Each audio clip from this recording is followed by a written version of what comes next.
예, 다시 한번 인사드리겠습니다. 선박해양 플랜트 연구소의 강희진입니다. 저는 탈탄소 선박 및 핵심 기자재 개발 전략이라는 주제로 좀 말씀을 드릴 건데요. 첫 페이지는 다 아시는 내용입니다. 이산화탄소 배출량이 어떤 특별한 조치를 취하지 않으면 계속 증가할 것이라는 내용이고요.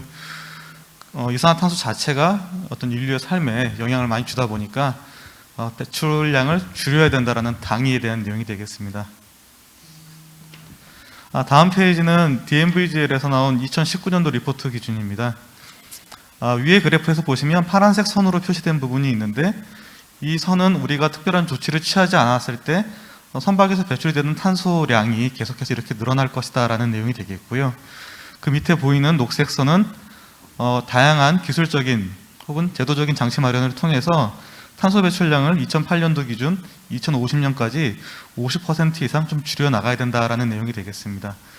선박 전체에 대한 탄소 배출량이 2050년까지 50%가 줄려면 단위 선박에 대해서는 적어도 70% 이상의 감소 기술이 나와야지만 2050년도에 전체 합이 50% 감소로 귀결될 수 있는 그런 내용이 되겠습니다. 아래 표에서 보시면 제가 이제 파란색 점선으로 표시한 영역이 있는데요. 이 부분이 우리가 지난 10년 이상 기간 동안 모든 조선소와 국내 연구소 또 기업의 연구개발 역량을 집중했던 부분들이 되겠습니다. 선주사도 마찬가지고요. 선속을 줄인다거나 항로를 최적화하고 또 선형을 또 최적화하거나 아니면 윤활 성능을 좋게 하기 위해서 공기 윤활이라든가 아니면 다양한 에너지 세이빙 디바이스를 부착하는 작업들을 해왔고요. 또 최근에는 LNG를 연료로 쓰면서 또 탄소 배출량이 추가로 감소되는 그 실적 또 효과를 얻기도 했습니다. 근데 그럼에도 불구하고 단위 선박에 따라서는 좀 더 차이가 있을 수 있겠지만 20% 이상 탄소 배출량을 감소시키기는 좀 어렵더라라는 내용이 되겠습니다. 그러다 보니까 아래쪽 그 옆에 있는 그 주황색 실선으로 선을 그어놓은 것처럼 이제는 선박의 추진 시스템 자체가 연료 자체가 바뀌어야지만 소위 말하는 탄소 배출량 규제, 저감 규제를 대응할 수 있겠다라는 내용이 되겠습니다. 제가 기억하기로는 조선 산업이 최고 호황을 맞았을 때는 우리의 기술력이 좋았던 부분도 있었지만 유가 자체가 배럴당 100불을 넘어가면서 새로운 어떤 선박을 만들어서 기름을 적게 쓰는 선박을 만드는 게 더 큰 대규모의 선박을 만드는 게 기존 선박을 30년 동안 유지하면서 기름값을 유류비를 소모하는 것보다 이득이었기 때문에 선봉량과 관계없이 좀 과도하게 발주가 되고 또 조선 산업이 과열되는 그런 호황기가 있었죠. 마찬가지로 지금 이런 새로운 환경 규제는 선박의 추진 연료나 추진 시스템 자체를 바꿔가는 것을 요구하고 있기 때문에 우리뿐만 아니라 세계적으로 이것이 우리 조선 산업과 기자재 산업의 새로운 기회가 될 수 있다라고 보는 시각이 있습니다. 오히려 이러한 규제가 조선 시장의 경기 회복에 좋은 긍정적인 시그널을 줄 수 있다라는 관측이 있는 거고요. 또 그러한 관점에서 친환경 선박 시장이 확대되면 국내에 있는 소재 부품 장비 소위 소부장 산업이 다시 활성화될 수 있을 것이다라는 전망들이 나오고 있는 상황입니다. 근데 사실 현실을 좀 돌아보면 국가 주도의 연구개발 관점에서는 새로운 연구개발을 통해서 소재 부품 장비 기술을 개발할 수 있는 여력이 있고 여지가 있지만 기업 입장에서 보면 조선 호황기에 많이 회사를 팽창시켰다가 이미 장기간 지속된 불황으로 인해서 많은 실력 있는 유능한 기업들이 어려움을 겪고 있고 심지어 도산하기도 한 상황에서 단순히 이 기회가 왔다고 해서 이 기회가 국내 기업들의 어떤 친환경 선박 시장 진입을 위한 좋은 기회가 될 수 있겠느냐.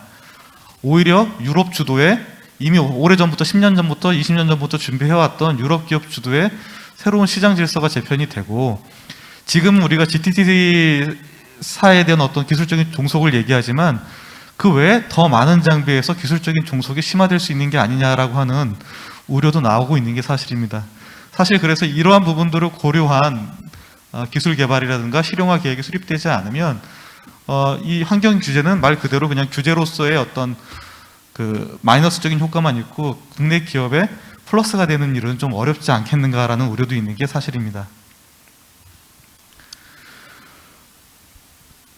비근한 예로 저희가 좀 지금 배주루 교수님께서도 말씀하셨지만 해외 수출하는 선박들의 국내 기자재를 적용하고 계속해서 기술 발전을 하기 위해서는 일단 선주가 국내 기술을 좀 신뢰해야 되는 그런 문제가 있는데 아직도 그런 부분에서는 국내 기업이 좀 어려운 면이 있고요. 또 이걸 단시간 내에 정부에서 많은 예산을 투입해서 기술 지원을 하고 기술 개발을 지원한다고 해서 해결될 수 있는 문제인가 하면 좀 구조적으로 그렇지 않다라는 말씀을 드릴 수 있을 것 같습니다. 우리가 세계 최고의 조선 기술이라고 하지만 어쨌거나 대형 조선소 중심의 대형 화물선 중심으로 성장해 온 것은 사실인 것 같고요. 중형 선박 수준으로 내려간다고 했을 때는 저희가 다양한 선형을 갖는 계속선이라 하이드로포일 구조의 계속선이라든가 아니면 연료전지나 배터리 추진 선박 관련된 기술이 얼마나 발전해 있냐 그러면 사실은 육상 쪽에서 이미 발전해 있는 파우치나 원통형 형태의 배터리 셀 기술만 있을 뿐이지 아직 선박으로 적용하는 데 있어서는 해외 의존도가 심하고 자체적인 기술 표준도 없는 상황이라고 말씀을 드릴 수 있겠습니다. 그럼에도 불구하고 이제 IMO에서 제시한 단기 조치 또 중장기 후보 조치들을 보면 로드맵상에서 제가 지금 빨간색 점선으로 표현한 것처럼 올해서부터는 관련 기술들이 개발되고 실제 선박에 적용되는 절차에 들어가야지만 이 규제, 로드맵을 따라갈 수 있는 그런 상황이 되겠습니다.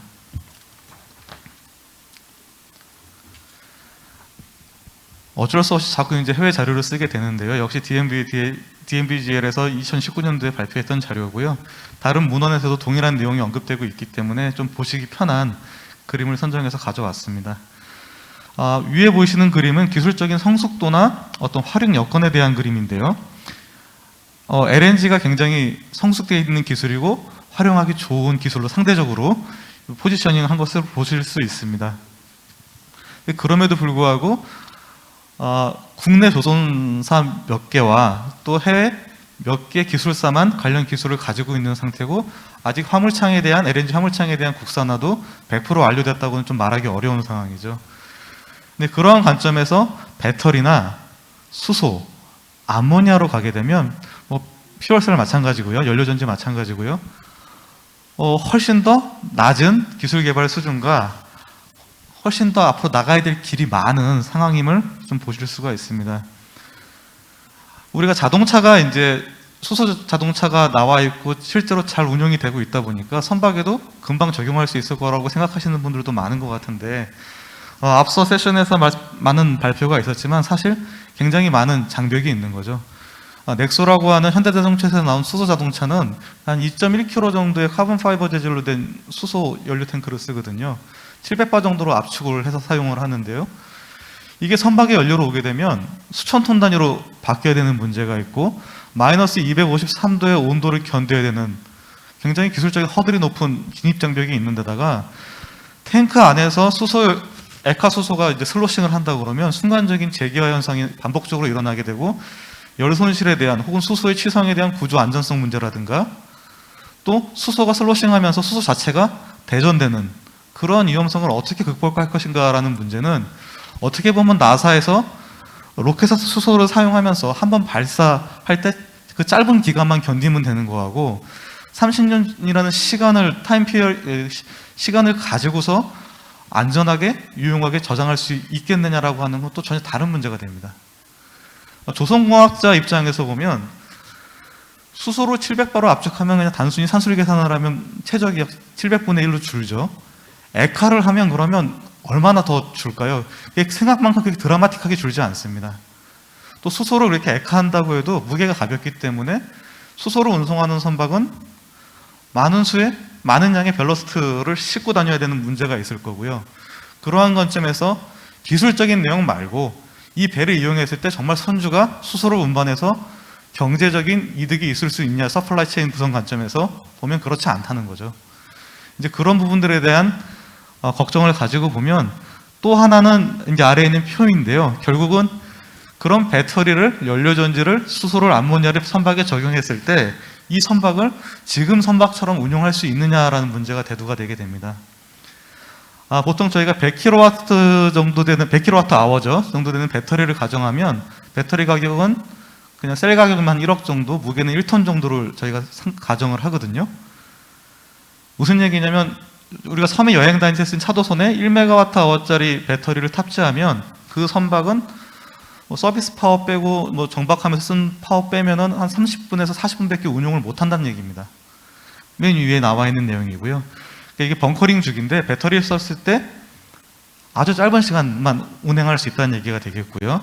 수소를 써도 뭐 그렇게 크게 좋아지지 않는다는 얘기입니다. 적어도 지금 LNG와 비슷한 수준의 벙커링 주기를 가지고 비슷한 크기의 연료 탱크를 가지고 비슷한 항속거리를 가져가려면 현재로서는 암모니아 정도밖에 대안이 없다라는 내용이 되겠습니다. 이러한 전제 조건들을 고민을 가지고서 기술을 어떻게 개발할 것인가에 대한 고민이 있어야 되겠고요.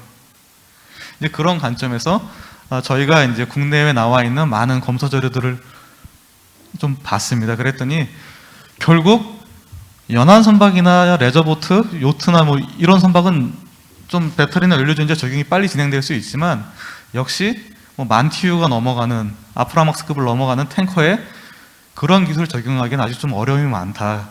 그럼 기존 화석연료의 경제성을 담보하면서 지금 역사상 화석연료 값이 가장 싸지 않습니까? 그 경제성을 담보하면서 친환경화를 할 수 있는 기술은 어떤 것이 있겠느냐는 관점에서는 일단 현실적인 대안으로 공학자 입장에서 보는 관점에서는 당분간은 기존 화석연료와 무탄소연료를 섞어 쓰는 혼소 쪽에 좀 비중이 실리지 않겠느냐라는 관측을 하고 있습니다. 물론 이제 만 같은 국외 엔진 메이커에서는 암모니아만 연료로 쓰는 투스트로크 엔진을 2023년 4년대에 내놓겠다라고 공언을 하고 있는데요. 그럼에도 불구하고 곧바로 이제 확산될 수 있겠는가라는 관점에서는 조금 허들이 있다고, 기술적인 허들이 있다고 보는 관점입니다. 그리고 배터리와 연료전지는 결국 검증된 기술을 활용해서 해양에 어떻게 적용할 것인가, 그 다음에 결국 연료전지나 배터리가 간다는 얘기는 선박 자체가 전기 추진 시스템이 된다는 얘기고요. 그럼 선박의 배전 시스템이 현재 AC 베이스, 교류 베이스에서 직류 베이스로 바뀌어야 되는 부분이 있고, 또 그 부분에서 얼마나 많은 연료전지나 배터리를 병렬화해서 활용할 수 있을 것인가. 그렇게 했을 때 대형 선박의 주추진력은 아니겠지만 서비스 전력을 어떻게 공급할 수 있겠는가라는 관점에 좀 고민이 있게 될 수 있을 것 같습니다. 좀 여담으로 말씀드리면 현재 자동차에 쓰이고 있는 연료전지는 PEMFC라고 수소를 연료로 사용하는 방식이고요. 저희가 선박에는 SOFC라고 하는 고체 산화물 방식을 쓰면 상당히 큰 메가와트 단위의 전력까지 커버를 할 수 있다고 알려져 있습니다. 사실 또 어떤 문제가 있냐면 이 고체 산화물 방식의 전지는 대출력으로 확장할 수 있지만 흔들림이나 수직 수평 가속도에 굉장히 취약합니다. 선박에 적용하기 어려운 또 문제가 있는 거죠. 하나 더해서 정상적인 출력이 나올 때까지 굉장히 크게 열을 높여줘야 되고요. 그 시간이 수시간에서 하루 이상이 걸릴 수도 있습니다. 이러한 기술적인 난제를 어떻게 해결할 건지에 대한 고민이 있어야지만 또 연료전지나 배터리를 공부하시는 분들과 선박을 공부하시는 분들이 협의를 해야지만 좀 해를 찾을 수 있지 않을까라는 고민이 있고요. 보시는 그림은 성급에서 작년 연말에 내놓은 자료를 제가 가져왔는데요. 이미 국내뿐만 아니라 유럽, 또 미국도 일본도 많은 고민들을 하고 있습니다. 후발주자로서 우리가 가져갈 수 있는 장점은 수소가 좋으니까 수소를 해야 된다, 암모니아가 좋으니까 암모니아를 해야 된다 라고 갈 수 있는 위험을 후발주자이기 때문에 먼저 간 나라나 기업이 겪었던 시행착오를 반복하지 않고 최소화할 수 있는 게 그나마 좀 가져갈 수 있는 좀 이점이 아닌가. 그래서 그 이점을 최대한 살리기 위해서 이미 나와 있는 제품이나 연구 결과들을 10분 좀 활용할 필요가 있다. 이렇게 말씀드리겠습니다. 결국 내연기관 입장에서 볼 때 저희가 좀 그림을 단순화했습니다. 일반인들이 보시기에도 편하실 수 있도록 좀 단순한 그림이 되겠고요. 보시는 이제 이 녹색에 엔진이 있고 연료 저장 탱크가 있으면 연료를 어떻게 효율적으로 저장할 거냐, 안전하게 30년 이상 배를 운용하면서 문제없도록 저장할 수 있을 것이냐부터 그 연료를 어떻게 엔진이 필요로 하는 온도와 압력으로 엔진에 보내줄 거고, 또 엔진에서는 서로 다른 발열점을 갖는 화석연료와 무탄소연료, 저인화점 연료의 연소 제어를 어떻게 할 거냐, 또 연소한 다음에 제대로 연소되지 않고 슬립되는 암모니아라고 하면 굉장히 문제가 심각해지겠죠. 이제 그런 것들을 어떻게 처리할 수 있을 것이냐라는 관점에서 기술 개발 방향을 좀 설정하는 노력들을 하고 있습니다. 또 방금 말씀드린 것처럼 결국 친환경 선박이로 하는 것들이 연료전지나 배터리가 같이 엮이는 하이브리드 시스템 형태로 간다고 하면 현재 기계식 추진 시스템이 많은 부분 전기 추진 시스템으로 바뀔 것이라고 예상이 되고요. 아직은 저희가 연료전지나 배터리, 수소, 암모니아 이런 얘기만 중점적으로 하고 있는데 결국은 다시 프로펠러 속도와 맞출 수 있는 1000rpm 이하의 근처에 저속 고토크 전동기를 어떻게 개발해서 선박에 적용할 건지, 또 모터 드라이브를 위한 컨버터나 인버터를 어떻게 가져갈 건지, 소형 선박은 750V 이하로 배전반을 구성할 수 있는데 1500V까지 올렸을 때 나오는 다양한 화재 위험성이라든가 이러한 문제들은 어떻게 대응할지에 대한지가 선박이라는 전체 시스템 관점에서 좀 통합적으로 고려될 필요가 있고요. 이런 과정을 거쳤을 때 단위 기술 위주로 개발된 기술이 연계할 수 있는 다른 기술이 없어서 기술을 개발하고도 사장되는 문제를 좀 막을 수 있는 게 아닌가라는 이해를 하고 있습니다. 이 그림에 이제 표현된 부분은 사실 저희가 좀 어떤 부분을 표현하고 싶었냐면요. 많은 부분들이 그런 말씀을 하세요. 그동안 EDI 강화에 대응하기 위해서 얼마나 많은 연구 개발을 했고 선형을 얼마나 최적화를 했고 ESD를 얼마나 많이 개발을 했는데 다시 또 우리가 친환경화를 위해서 연구 개발을 하고 기술 개발을 해야 되느냐라는 질문에 좀 답을 드리기 위한 내용이 되겠고요. 그동안은 저희가 그림 맨 밑에 있는 선체 중심의 기술 접근을 했다고 하면 지금부터는 새로운 내연기관, 새로운 연료전지 배터리라는 추진 동력원을 가지고 추진 시스템을 구성하는 문제, 또 이 추진 시스템에 특화된 선형을 개발하는 문제로 이 선형 자체가 어떤 추진 시스템에 종속되는 선형이 추진 시스템을 반영한 어떤 선형의 선박 설계의 결과물로 나와야 되는 그런 어떤 패러다임의 변화가 예상된다고 말씀드릴 수 있겠습니다. 대표적인 게 여기 있는 포드 시스템 같은 게 되겠죠. 기존에 축계를 쓰는 선형하고는 다른 선형이 나와야 되는 문제가 될 거고요.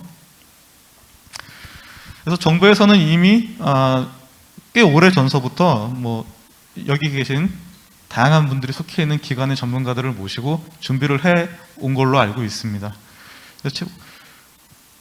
그래서 작년 말에는 친환경 관공선 전환 계획이라고 해서 일단 민간에 그 비싼 배터리 연료전지를 그냥 갖다 쓰라고 적용하라고 말할 수 없으니 일단 연안을 운행하는 관공선부터 친환경화를 진행을 하자. 그래서 기술성을 검증하고 이 검증된 기술력을 가지고 민간 선박에 보급 확산을 시행하자라고 하는 친환경 관공선 전환 계획이 마련이 됐습니다. 여전히 근데 많은 어려움이 있죠. 그리고 올해 초에는 친환경 선박법 시행령이 이제 공포가 되고 현재 주무부처인 해양수산부와 산업통상자원부에서 이 친환경 선박법을 어떻게 시행할 것인가 하는 기본 계획을 작성하는 업무를 하고 계십니다. 이런 내용들이 되면 현재 기술을 개발하고도 관련 인증 기준이나 법적 근거가 없어서 운용할 수 없는 수소선박의 문제 같은 것들이 좀 해결될 수 있는 길이 열릴 거라고 보고 있습니다.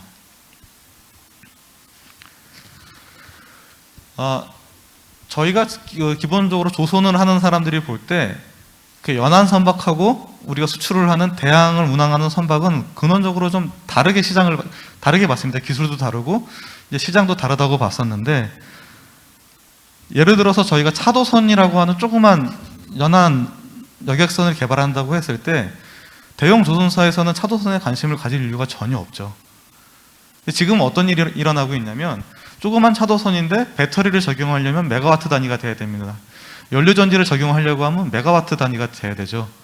메가와트 단위라고 하는 건 일단 패키지화 되면 그 다음서부터는 병렬 연결을 통해서 공간만 확보된다면, 중량 문제만 없다면, 비용 문제만 없다면 대형 선박에도 적용될 수 있는 길이 열리죠.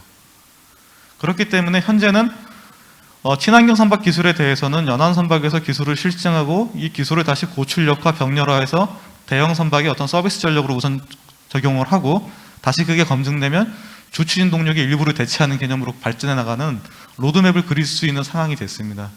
사실 그동안은 별개의 시장이고 별개의 기술 분야로 여겨졌던 소형, 중소형 선박과 대형 선박이 기술적으로 혹은 연구개발 과정에서 연계될 수 있는 좀 고리가 생겼다는 말씀을 좀 드리고 싶었습니다. 결국은 좀 드리고 싶은 말씀은 그런 관점에서 소재, 부품, 장비라고 막연하게 말을 하고 있는 어떤 친환경 연료 추진과 관련된 다양한 기술들이 중소기업 위주로 다시 개발이 돼야 되고, 그 기술이 지역 산단을 중심으로 개발될 수 있어야지만 연구개발 결과가 어떤 국가적인 관점에서 전체 시장을 좀 확대하고 대형 선박뿐만 아니라 소형 선박에서 적용된 기술들이 또 해외 요트나 보트 시장으로 진출할 수 있는 그런 길이 열릴 수 있겠다라는 말씀을 드립니다. 그래서 보시는 그림은 저희가 TLR 관점에서 기술을 개발해서 어떻게 개발해 나갈 것인가라는 문제인데요. 방금 우리 조선기자재연구원의 최 박사님이 말씀 주신 것처럼 결국은 육상에서 실증하는 걸로 끝나면 안 되고 반드시 해상에서 실증을 하고 트랙 레코드, 운영 실적을 만들어야지만 이 개발한 기술이 수출될 수 있다는 겁니다. 그냥 국가 과제를 받아서 연구를 했는데 TRL 4단계, 5단계 기술만 개발하고 끝나서는 실제 실용화 과정으로 이어질 수 없다는 거죠.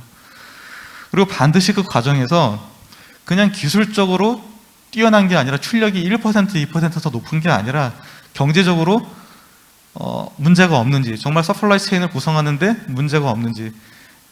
아까 잠깐 말씀드렸지만 수소 같은 경우에 우리가 기술을 개발해서 수소 선박을 만들었다고 했을 때 이 선박이 우리나라에서 출항을 해서 제3국에 가서도 수소로 벙커링을 할 수 있어야 되거든요.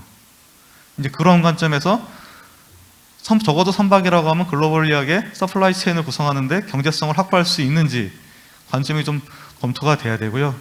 그렇기 때문에 기술 개발 과정에 반드시 경제성을 확인하는 과정하고 관련 법규에 저촉이 되거나 아니면 새로운 걸 만들어야 되는 건 없는지에 대한 검토가 돼야 된다는 말씀을 드리고 싶습니다.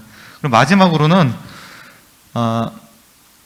인력 양성인데 이거 좀 생뚱맞다고 생각하실 수도 있는데, 일본 조선 산업이 죽은 건 사실은 우수 인력이 없기 때문이란 말이 있지 않습니까?